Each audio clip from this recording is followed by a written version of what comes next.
If you're not recording live music, computer music can sound a little robotic, but you can fix it. For example, you can record your MIDI instrument as audio.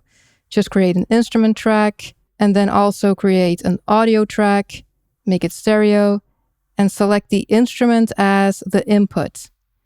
Arm both of them and record. And now you'll be less tempted to fix it to perfection, and you still have the MIDI as a backup. Next, what I do a lot is instead of drawing automation like this, I'll write it. So on your plugin, click the write button, press play, and start recording the movement.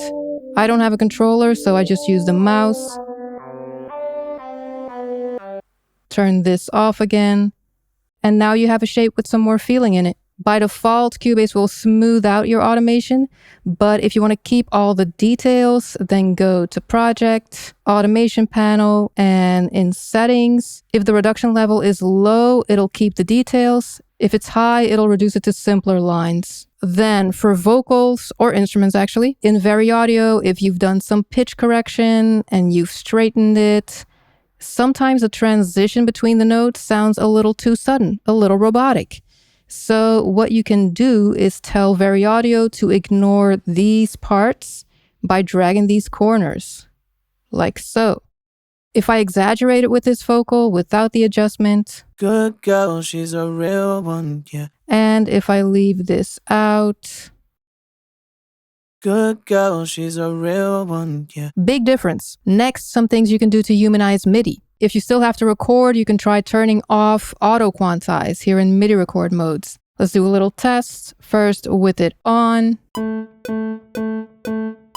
and off, and I'll try my best.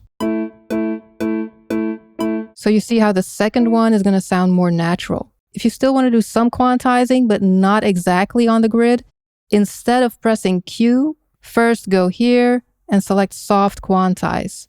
Adjust the strength, and now press Q. And it'll quantize it less strictly. And if you keep pressing it, they'll move closer to the grid every time until it's completely quantized.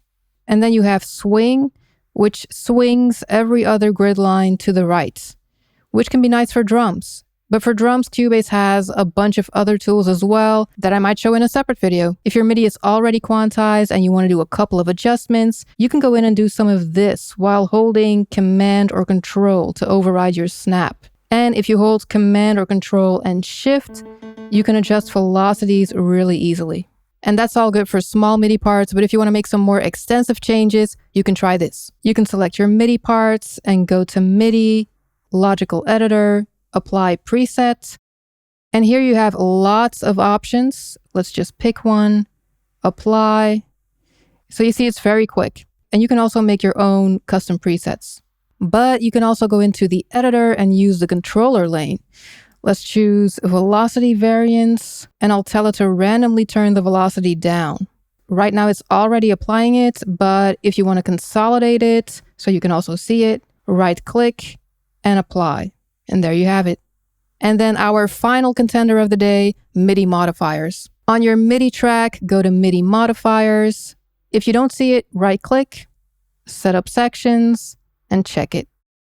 And to humanize the MIDI in random 1 and random 2, choose position and velocity.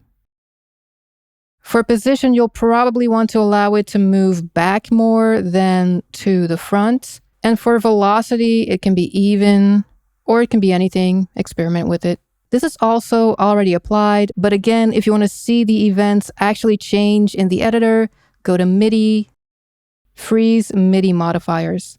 And that's it.